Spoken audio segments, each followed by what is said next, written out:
Ladies and gentlemen, please welcome the President of the Republic of Poland, Andrzej Duda. Szanowni Państwo, powitajmy prezydenta Rzeczypospolitej Polskiej, pana Andrzeja Dudę.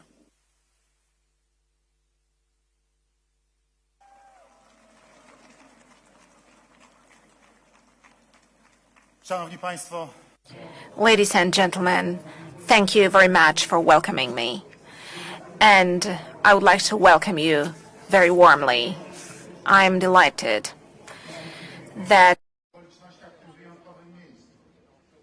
Wyjątkowych okolicznościach, bo w związku z wizytą kraju w Polsce prezydenta Stanów Zjednoczonych Ameryki, pana Joe Bidena, który przybył do nas wprost z pogrążonego w mroku rosyjskiej agresji Kijowa, którego, tak jak i całej Ukrainy, and Kiev, just like the rest of Ukraine, is heroically defended today by the Ukrainians, the defenders of their homeland. We are meeting at a special place in Warsaw, the capital of Poland, at the foot of the royal castle, which symbolizes the excellence of the Polish-Lithuanian Commonwealth, the symbol of excellence of Poland in the 17th and 18th centuries. The royal castle in which the Polish Sejm deliberated, and castle in which the Constitution of the 3rd of May was passed in 1791, the first constitution in Europe and the second in the world after the American one. która miała przełomowy wkład w rozwój wolnego świata, dzisiejszej naszej cywilizacji. Symbolu Rzeczypospolitej, który w trakcie II wojny światowej został zburzony, spalony, płonął na oczach całego świata. Potem pod niemiecką okupacją leżał w ruinach. Tu ginęli powstańcy warszawscy, walcząc ze znienawidzonym okupantem. A potem po II wojnie, kiedy znaleźliśmy się w sowieckiej strefie wpływów, był odbudowywany wysiłkiem całego narodu przez dziesiątki lat, po to, by mógł stanąć na powrót i w efekcie stać się symbolem odradzającej się Polski. Mówię o tym, bo dziś patrzymy na płonącą Ukrainę. Patrzymy na płonące miasta, słyszymy straszliwe wieści o rosyjskim terrorze, widzimy zabitych ludzi, zamordowanych, widzimy zburzone osiedla mieszkaniowe, obrazy jak z II wojny światowej. Coś, co w Europie miało się nigdy więcej nie powtórzyć, dzisiaj jest straszliwym udziałem naszych sąsiadów. Dlatego, że Rosja na powrót chce stać się imperium, realizować swoje ambicje niewolenia innych narodów. Nie ma na to naszej zgody, nie ma zgody wolnego świata. Prezydent Stanów Zjednoczonych, lider wolnego świata, Joe Biden, dokonał spektakularnego gestu. Wczoraj rano stanął w Kijowie, wbrew wszelkim oczekiwaniom, na ukraińskiej ziemi, tam gdzie toczy się wojna. Pokazał, że wolny świat i jego lider nie boi się niczego. Pokazał, że Ukraina nie jest sama, że ma wsparcie najpotężniejszego państwa świata i najpotężniejszej armii świata. Że ma wsparcie Sojuszu Północnoatlantyckiego. I że to jest wsparcie poważne, które nie zgaśnie. To wielki znak. Jesteśmy wszyscy wspólnie cały czas przy Ukrainie. Od samego początku. 23 lutego, na dzień przed rosyjską agresją na Ukrainę, rok temu, byłem w Kijowie razem z prezydentem sąsiedniej Litwy, Gitanasem Nausedą. Rozmawialiśmy z prezydentem Wołodymirem Zełenskim. Wołodymir powiedział nam: będziemy się bronić Putin myśli, że się poddamy od razu, że opanuje Ukrainę, że będzie okupował nasze państwo, że zagarnie naszą ziemię. Będziemy walczyli aż do śmierci, do upadłego. Nie poddamy się. Dosłownie za kilka godzin na Ukrainę spadły rosyjskie rakiety. Zaczęła się rosyjska pełnoskalowa inwazja. Wszyscy myśleli, że Ukraina padnie w 3 dni, w 72 godziny. Ukraina nie upadła do dzisiaj. Dzięki bohaterstwu obrońców Ukrainy, dzięki bohaterstwu rosyjskich żołnierzy, ale także dzięki wsparciu. Wsparciu, jakie daje Ukrainie wolny świat. Po to, by imperialne ambicje niewolenia innych narodów zostały ukarane i by nigdy więcej już się nie odrodziły. I dlatego wszyscy dzisiaj mówimy, Ukraina musi zwyciężyć. Dlatego wspieramy Ukrainę.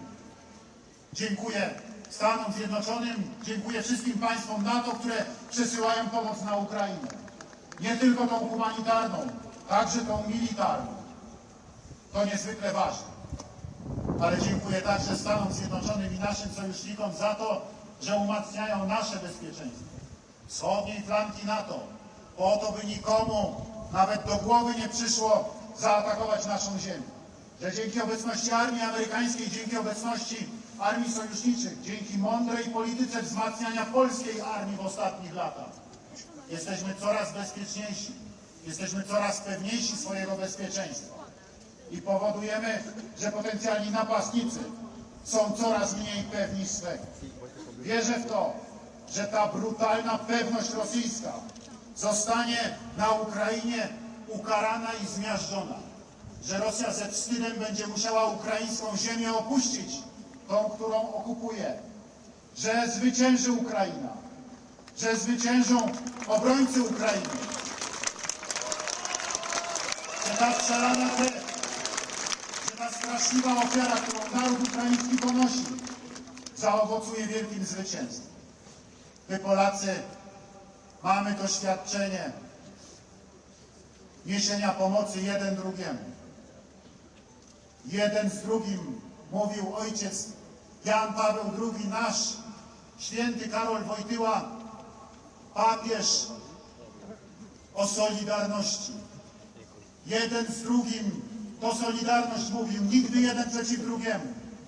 To nasz wielki dorobek, ta solidarność, tamten 10-milionowy ruch, który złamał komunizm przy wsparciu Ojca Świętego i Stanów Zjednoczonych, wolnego świata, dzięki któremu wydobyliśmy się zza żelaznej kurtyny.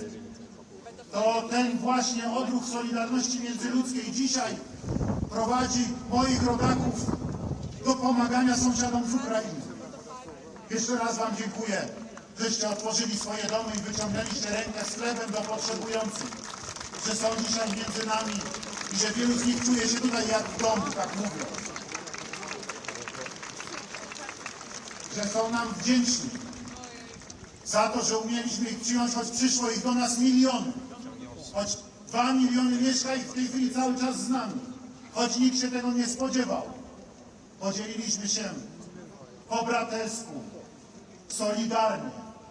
To jest solidarność dzisiejszego świata. Solidarność z Ukrainą.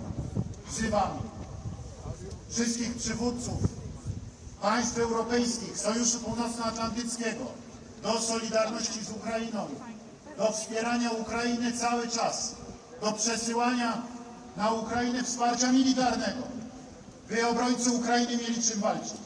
Nie wahajcie się, nie bójcie się. Nie ma już miejsca na business as usual z Rosją. Tam, gdzie leje się krew, tam uczciwy człowiek nie robi interesów. Tam trzeba to za wszelką cenę zatrzymać. Dziś może to zostać zatrzymane tylko nowoczesnym uzbrojeniem, bo tego Ukraina potrzebuje.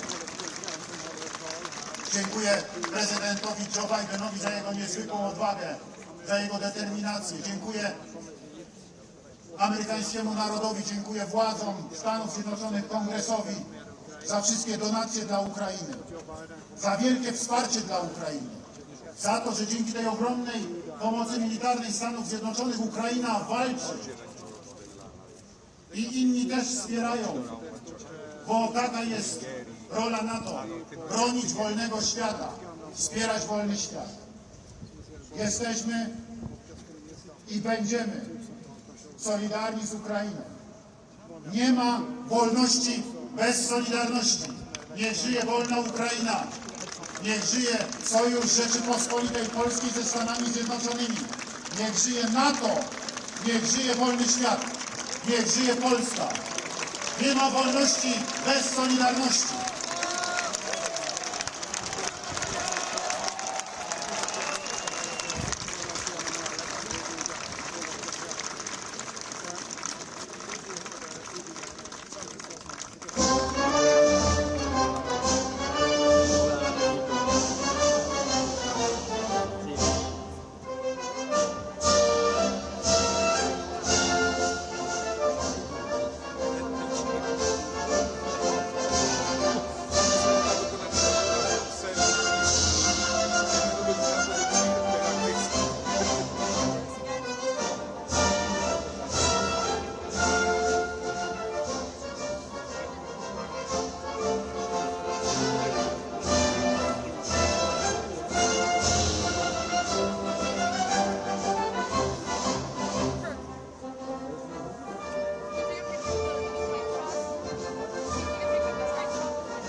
probabilmente non sarà neanche questo un discorso che riguardate la storia, perché il messaggio Biden l'ha dato già chiaramente nelle ultime 24 ore anche a Zelensky, però certamente la sfera è quella del momento importante e deve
Szanowni Państwo, powitajmy 46.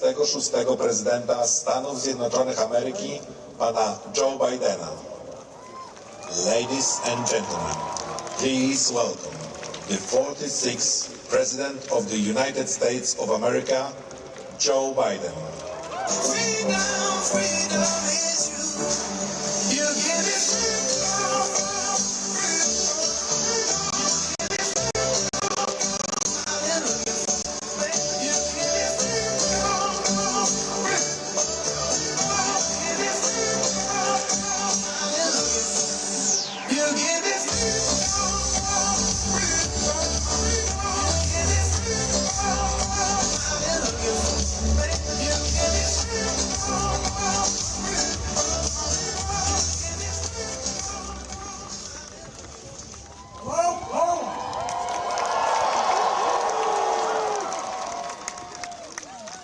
great allies.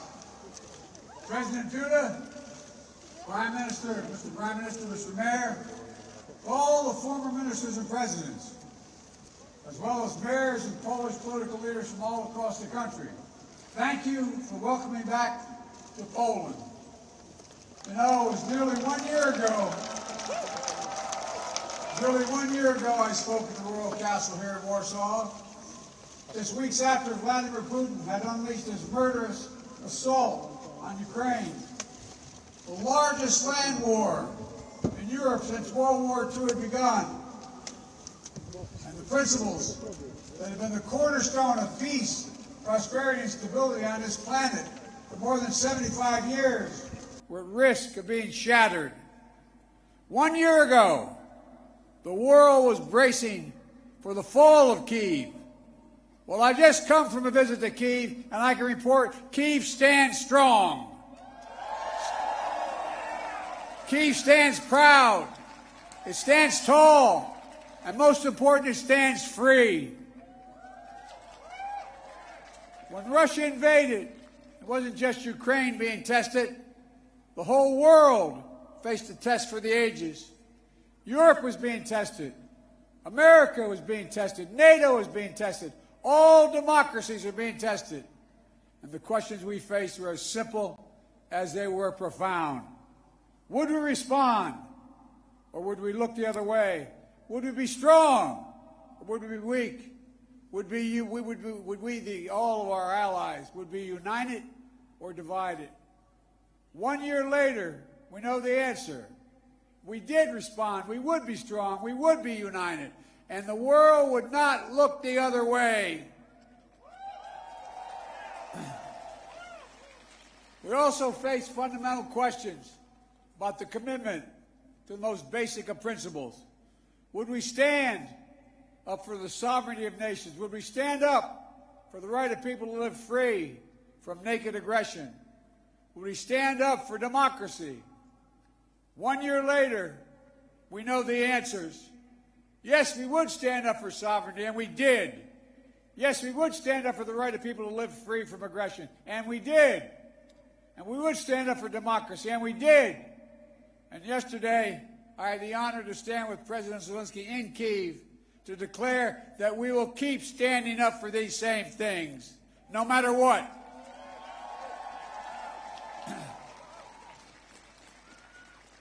When President Putin ordered his tanks to roll into Ukraine, he thought we would roll over.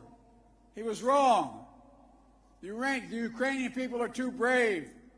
America, Europe, a coalition of nations from the Atlantic to the Pacific, we were too unified. Democracy was too strong. Instead of an easy victory he perceived and predicted, Putin left with burnt-out tanks and Russia's forces in disarray. He thought he'd get the Finlandization of NATO. Instead, he got the NATOization of Finland and Sweden. He thought NATO would fracture and divide. Instead, NATO is more united and more unified than ever before. He thought he could weaponize energy to crack your resolve, Europe's resolve. Instead, we're working together to end Europe's dependence on Russian fossil fuels. He thought autocrats like himself were tough and leaders of democracy were soft. And then he met the iron will of America and the nations everywhere that refused to accept the world governed by fear and force. He found himself at war with a nation led by a man whose courage would be forged in fire and steel, President Zelensky. President Putin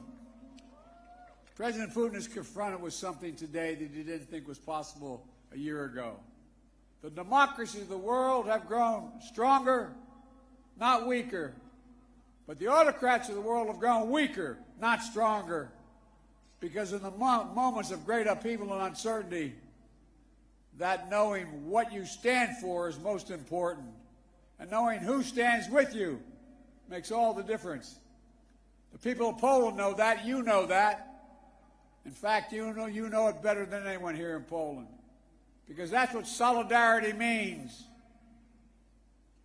Through partition and oppression, when the beautiful city was destroyed after the Warsaw Uprising, during decades under the iron fist of communist rule, Poland endured because you stood together.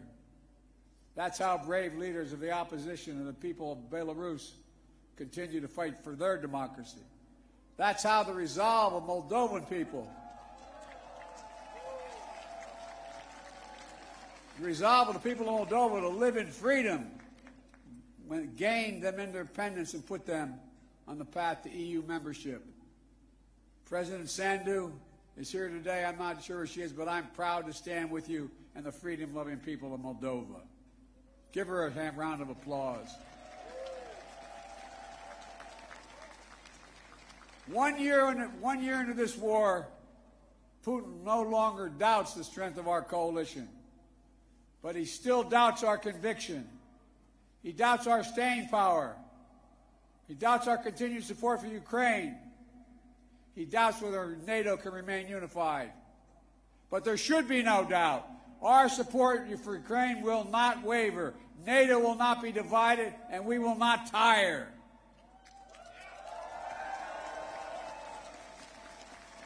President Putin's craven lust for land and power will fail, and the Ukrainian people's love for their country will prevail.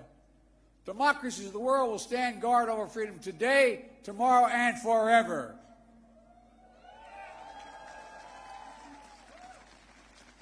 So that's what's at stake here. Freedom. That's the message I carried to Kyiv yesterday, directly to the people of Ukraine. When President Zelensky said he came to the United States in December, quote, he said, "This struggle will define the world and what our children and grandchildren, how they live, and then their children and grandchildren." He wasn't only speaking about the children and grandchildren of Ukraine. He was speaking about all of our children and grandchildren, yours and mine. We're seeing again today what the people of Poland and the people across Europe saw for decades. Appetites of the autocrat cannot be appeased. They must be opposed. Autocrats only understand one word: no, no, no. No, you will not take my country. No, you will not take my freedom. No, you will not take my future. And I'll repeat tonight what I said last year in this same place. A dictator bent on rebuilding an empire will never be able to ease the people's love of liberty. Brutality will never grind down the will of the free. And Ukraine will never be a victory for Russia. Never.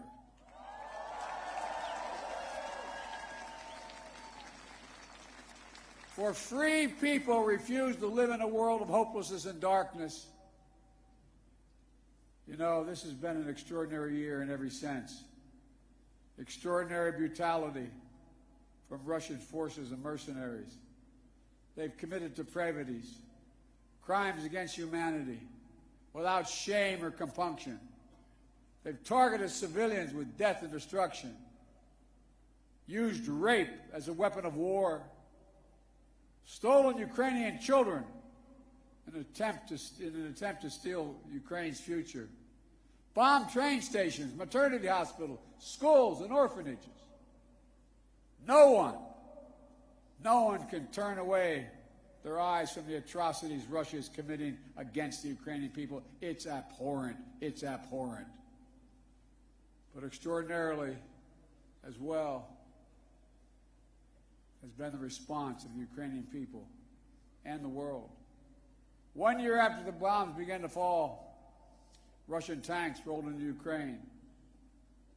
Ukraine is still independent and free.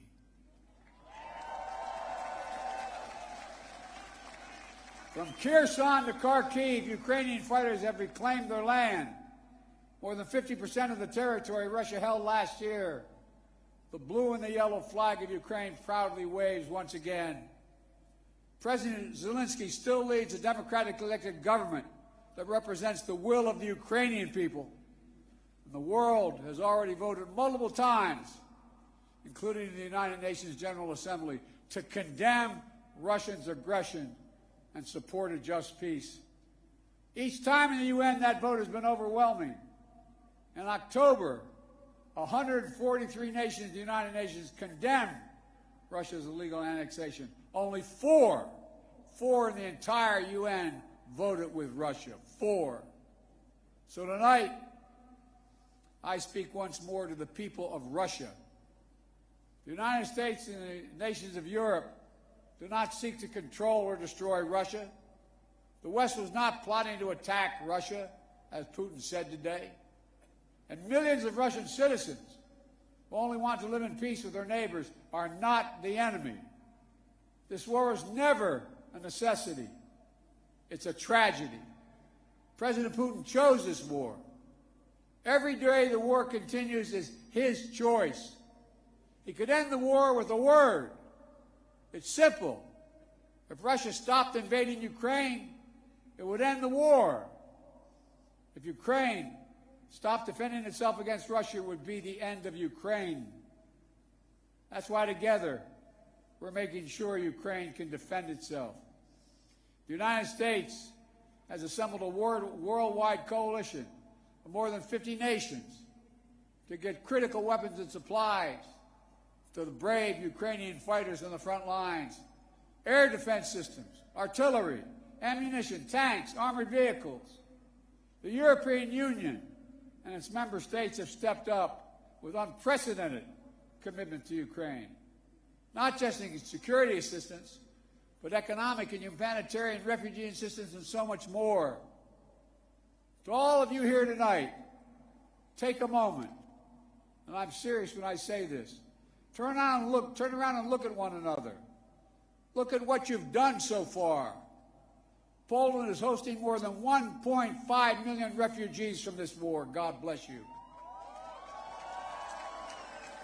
Poland's generosity, your willingness to open your hearts and your homes is extraordinary. And the American people are united in our resolve as well. All across my country, in big cities and small towns, Ukrainian flags fly from American homes. Over the past year, Democrats and Republicans in our United States Congress have come together to stand for freedom. That's who Americans are, and that's what Americans do. The world is also coming together to address the global fallout from President Putin's war. Putin tried to starve the world, blocking the ports in the Black Sea to stop Ukraine from exporting its grain, exacerbating the global food crisis that hit developing nations in Africa especially hard. Instead, the United States and the G7 and partners around the world answered the call with historic commitments to address the crisis and to bolster global food supplies. And this week, my wife, Jill Biden, is traveling to Africa to help bring attention to this critical issue. Our commitment is to the people of Ukraine and the future of Ukraine, a Ukraine that's free, sovereign, and democratic. That was the dream of those who declared Ukraine's independence more than 30 years ago. who led the Orange Revolution and the Revolution of Dignity, who braved ice and fire in the Maidan, and the Heavenly 100 who died there, and those who continue still to root out Kremlin's efforts to corrupt, coerce, and control. It's a dream for those Ukrainian patriots who fought for years against Russia's aggressions in the Donbass, and the heroes who've given everything, given their lives in the service of their beloved Ukraine. I was honored to visit their memorial in Kyiv yesterday, to pay tribute to the sacrifice of those who lost their lives, standing alongside President Zelensky.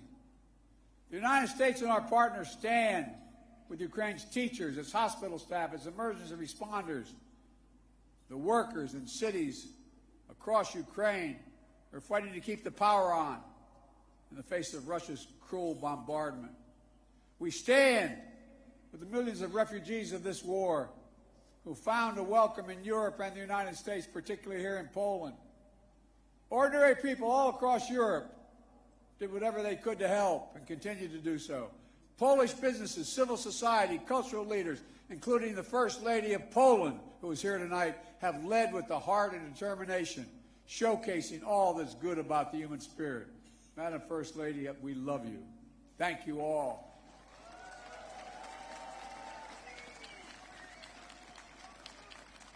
I'll never forget last year visiting with refugees from Ukraine who had just arrived in Warsaw, seeing their faces, exhausted and afraid, holding their children so close, worrying they might never see their fathers, their husbands, their brothers, their sisters again. In that darkest moment of their lives, you, the people of Poland, offered them safety and light. You embraced them. You literally embraced them.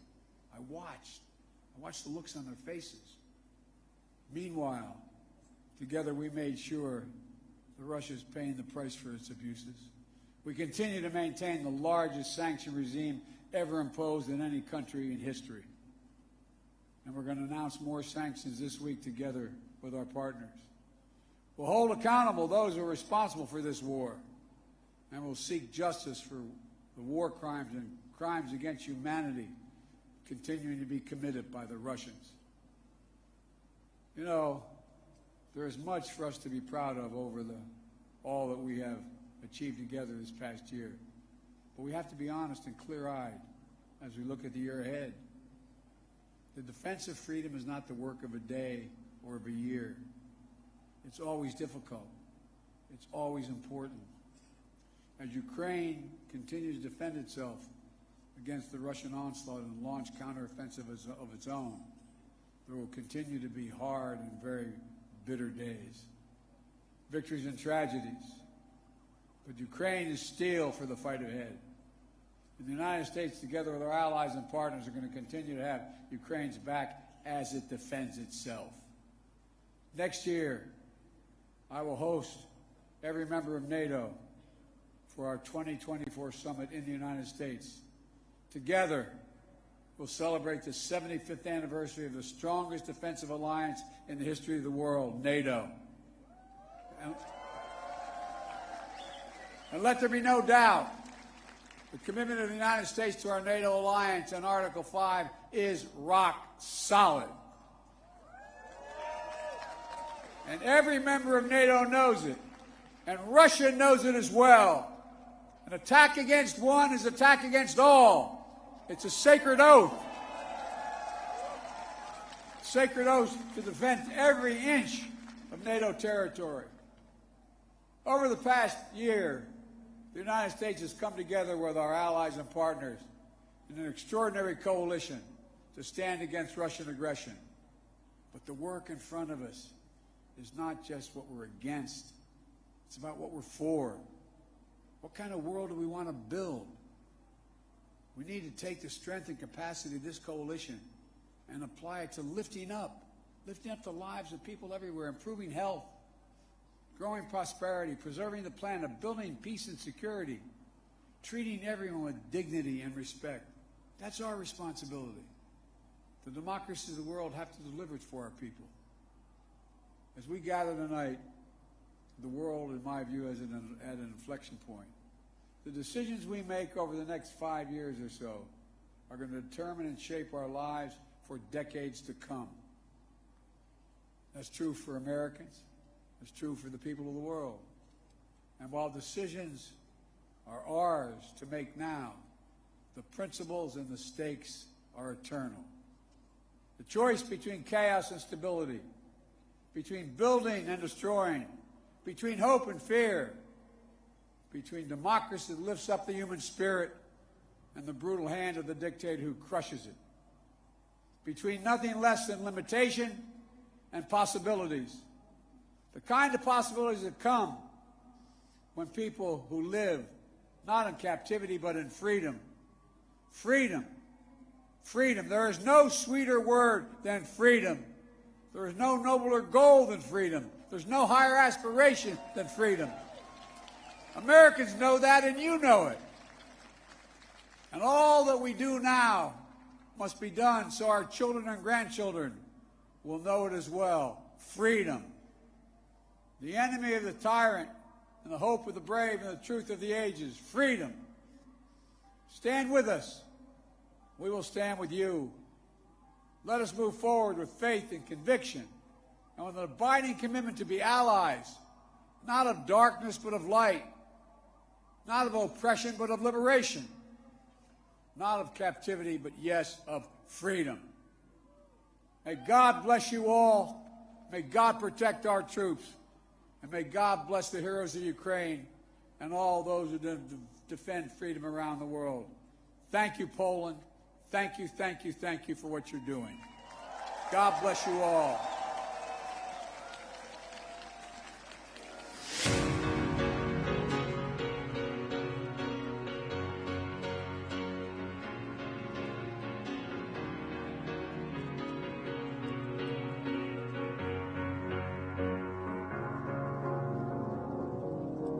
Cause you're a sky full of stars.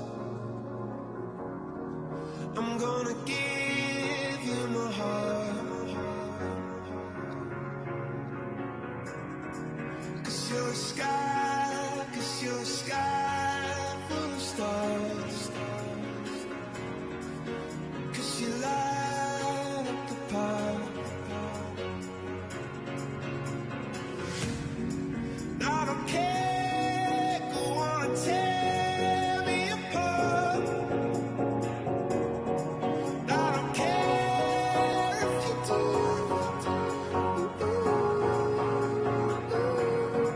'Cause in the sky full of stars, I think I saw you.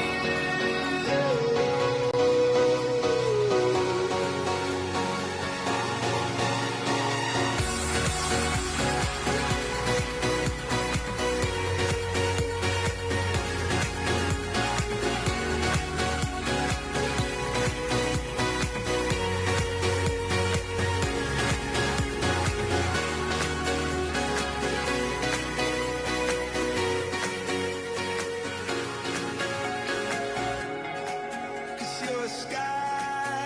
you're a sky full of stars. I want